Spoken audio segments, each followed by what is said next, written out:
The shocking truth behind the 787-8 sales slump.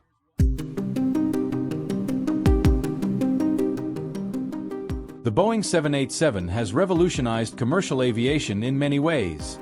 Airlines are enamored with its remarkable fuel efficiency and operating costs. Passengers appreciate its quieter, more comfortable cabin, and Boeing has benefited from its consistent ability to win business contracts. However, while the 787 series as a whole has been a tremendous success, not all variants within the family have shared equally in that success.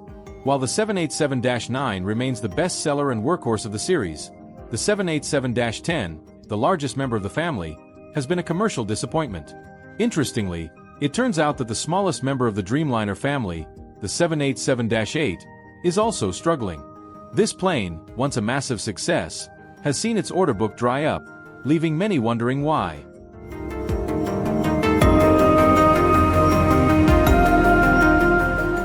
The 787-8 was introduced in 2004 and entered commercial service in 2011 as the smallest variant in the Dreamliner family.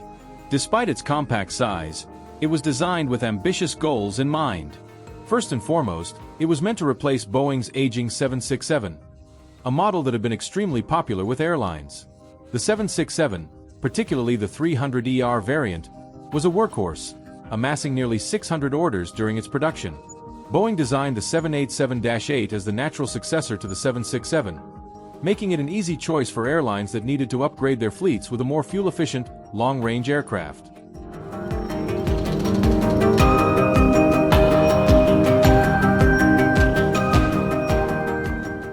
But Boeing didn't stop there.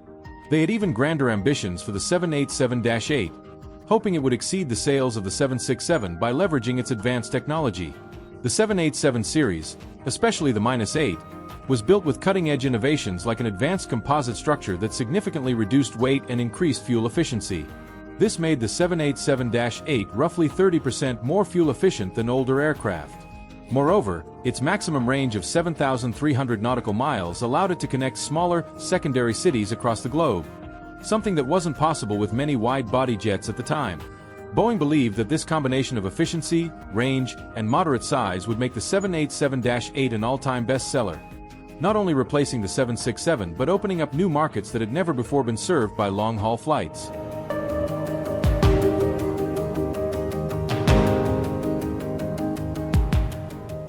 Initially, things seemed to be going according to plan. The 787-8 quickly raced to 400 orders, becoming a strong commercial success. However, after this early surge, demand for the plane began to slow dramatically. In fact, since 2020, Boeing has only managed to add 2 new units to the 787-8's backlog. This sharp drop in demand raises the question: what went wrong? Why, at a time when the 787-9 and 787-10 are still selling well, with a combined 431 orders since 2020, has the 787-8 fallen out of favor?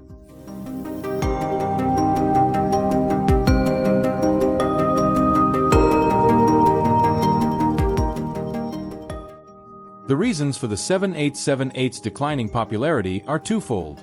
First, the aircraft has largely fulfilled its primary purpose as a 767 replacement. Most airlines that operated the 767, such as ANA, Japan Airlines, and American Airlines, placed orders for the 787-8 years ago, making it an obvious upgrade for their fleets. The only major carriers still operating significant numbers of 767s are United Airlines and Delta Airlines, which together operate around 67 767-300ERs. However, even if both airlines opted to replace their entire 767 fleets with 787-8s, the number of orders wouldn't significantly move the needle for Boeing. Essentially, the market for 767 replacements has dried up, and that alone has greatly reduced demand for the 787-8.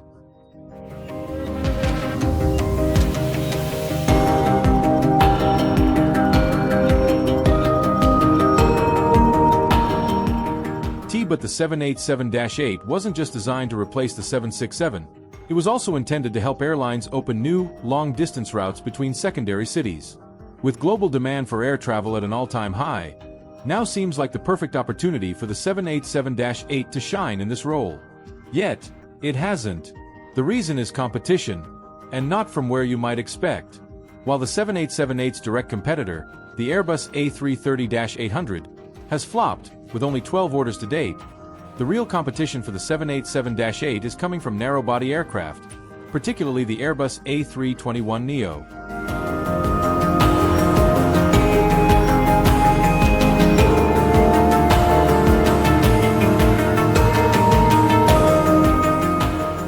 The A321neo is a single-aisle jet, but it's surprisingly close in capacity to the 787-8. It can seat up to 240 passengers in a single-class layout or just over 200 in a two-class configuration, very similar to the 787-8's capacity. But more importantly, the A321neo is far more fuel-efficient on shorter routes. Weighing in at just 110,000 pounds compared to the 787-8's 264,000 pounds, the A321neo burns much less fuel, making it more economical for airlines to operate on medium-haul flights. The fact that it's significantly cheaper to purchase also works in its favor.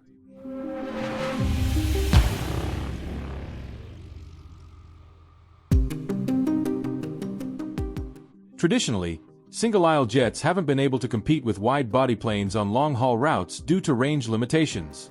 However, with the introduction of the A321 family, that's changed. The A321XLR, for example, can fly up to 4,700 nautical miles, covering around 11 hours of flight time, enough to handle many of the long, thin routes that the 787-8 was designed to serve.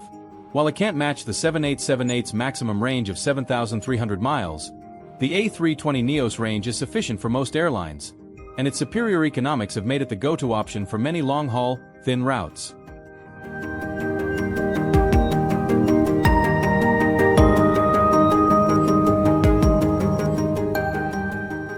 But what about the ultra-long-haul missions that the A321 can't cover? Surely, there are still routes that require the 787-8's extended range. While that's true, the 787-9, the middle child of the Dreamliner family, is often a better choice for these missions. The 787-9 was designed with optimal proportions and a few advanced features that the 787-8 lacks, such as laminar flow control on its tail, which enhances its aerodynamics. On longer routes, the 787-9 is simply more economical than its smaller sibling.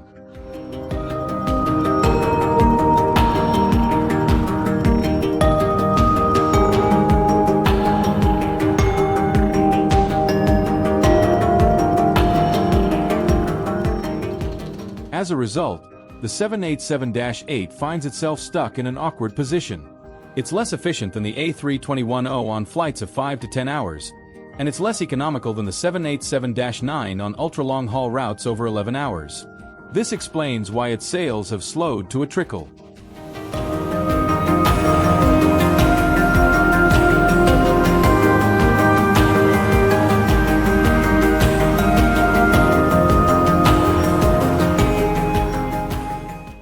So, what's next for the 787-8?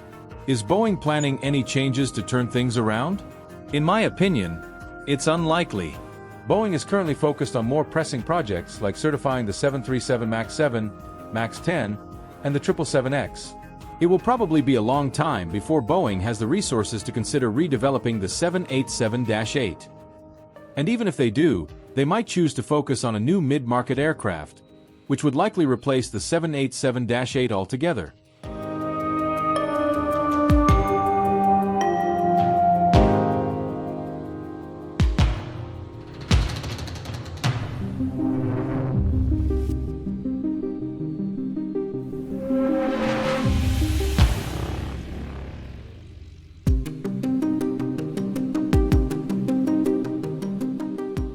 In short, while the 787-8 was a trailblazer when it first launched, its time may have passed. What do you think? Does the 787-8 still have a place in today's aviation market? Let me know your thoughts in the comments below.